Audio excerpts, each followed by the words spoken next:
prophet Malachi. Chapter 1. A prophecy, the word of the Lord to Israel through Malachi. I have loved you, says the Lord. But you ask, how have you loved us? Was not Esau Jacob's brother, declares the Lord?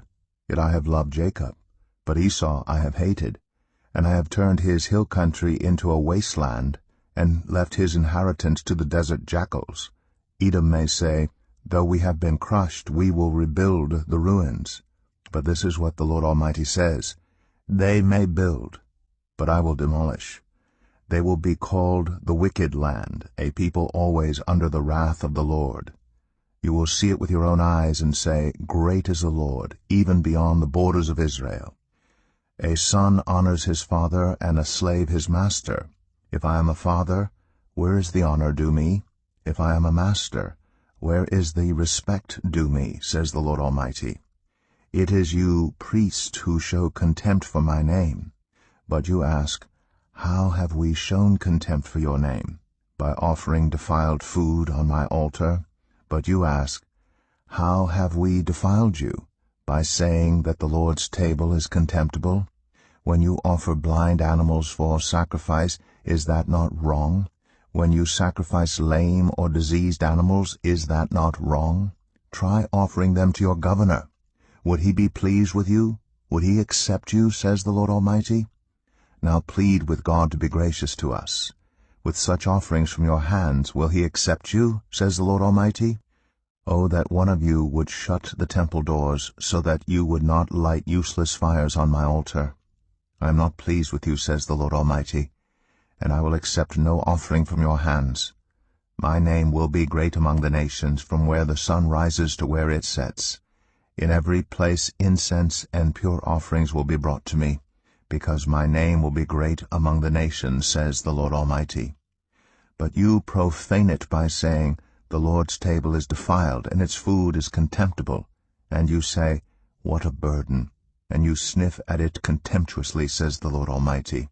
When you bring injured, lame, or diseased animals and offer them as sacrifices, should I accept them from your hands, says the Lord? Cursed is the cheat, who has an acceptable male in his flock, and vows to give it, but then sacrifices a blemished animal to the Lord. For I am a great king, says the Lord Almighty, and my name is to be feared among the nations. Malachi 2. And now, you priests, this warning is for you. If you do not listen, and if you do not resolve to honor my name, says the Lord Almighty, I will send a curse on you, and I will curse your blessings. Yes, I have already cursed them, because you have not resolved to honor me. Because of you I will rebuke your descendants. I will smear on your faces the dung from your festival sacrifices, and you will be carried off with it. And you will know that I have sent you this warning, so that my covenant with Levi may continue, says the Lord Almighty. My covenant was with him, a covenant of life and peace, and I gave them to him. This called for reverence, and he revered me and stood in awe of my name. True instruction was in his mouth, and nothing false was found on his lips. He walked with me in peace and uprightness, and turned many from sin. For the lips of a priest ought to preserve knowledge, because he is the messenger of the Lord Almighty, and people seek instruction from his mouth. But you have turned from the way, and by your teaching have caused many to stumble. You have violated the covenant with Levi, says the Lord Almighty.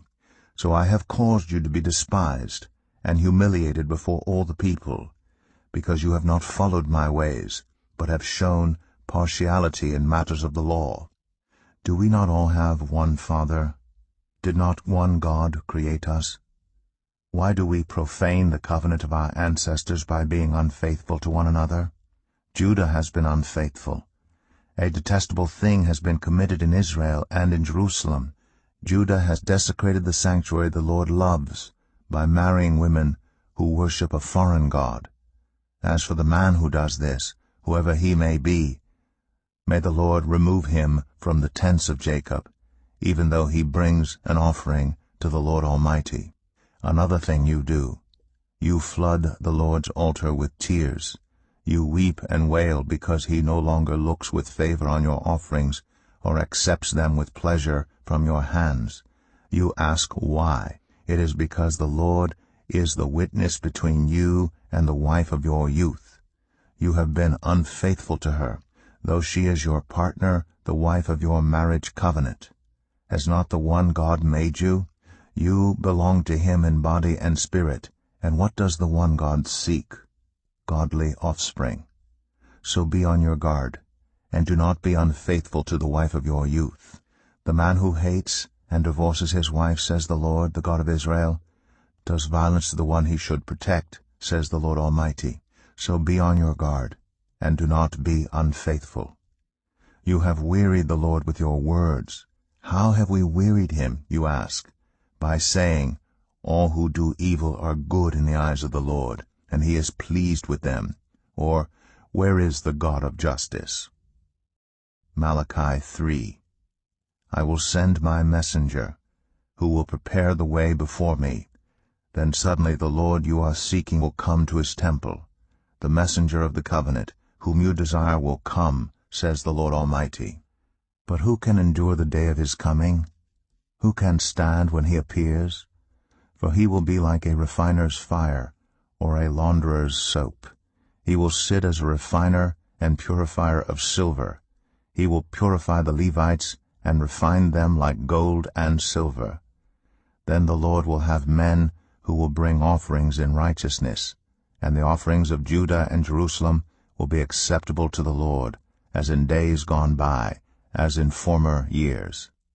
So I will come to put you on trial. I will be quick to testify against sorcerers, adulterers, and perjurers, against those who defraud laborers of their wages, who oppress the widows and the fatherless, and deprive the foreigners among you of justice. But do not fear me, says the Lord Almighty. I, the Lord, do not change. So you, the descendants of Jacob, are not destroyed. Ever since the time of your ancestors you have turned away from my decrees and have not kept them. Return to me, and I will return to you, says the Lord Almighty. But you ask, how are we to return? Will a mere mortal rob God? Yet you rob me. But you ask, how are we robbing you? In tithes and offerings. You are under a curse, your whole nation, because you are robbing me. Bring the whole tithe into the storehouse, that there may be food in my house. Test me in this, says the Lord Almighty, and see if I will not throw open the floodgates of heaven and pour out so much blessing that there will not be room enough to store it. I will prevent pests from devouring your crops, and the vines in your fields will not drop their fruit before it is ripe, says the Lord Almighty. Then all the nations will call you blessed, for yours will be a delightful land, says the Lord Almighty. You have spoken arrogantly against me, says the Lord. Yet you ask, what have we said against you? You have said, it is futile to serve God. What do we gain by carrying out his requirements and going about like mourners before the Lord Almighty? But now we call the arrogant blessed. Certainly evildoers prosper, and even when they put God to the test, they get away with it. Then those who feared the Lord talked with each other, and the Lord listened and heard. A scroll of remembrance was written in his presence concerning those who feared the Lord and honored his name. On the day when I act, says the Lord Almighty, they will be my treasured possession. I will spare them, just as a father has compassion and spares his son who serves him. And you will again see the distinction between the righteous and the wicked, between those who serve God and those who do not. Malachi 4. Surely the day is coming. It will burn like a furnace. All the arrogant and every evildoer will be stubble, and the day that is coming will set them on fire, says the Lord Almighty. Not a root or a branch will be left to them. But for you who revere my name, the Son of Righteousness will rise with healing in its rays, and you will go out and frolic like well-fed calves. Then you will trample on the wicked. There will be ashes under the soles of your feet on the day when I act, says the Lord Almighty. Remember the law of my servant Moses, the decrees and laws I gave him at Horeb for all Israel. See, I will send the prophet Elijah to you before that great and dreadful day of the Lord comes. He will turn the hearts of the parents to their children, and the hearts of the children to their parents, or else I will come and strike the land with total destruction.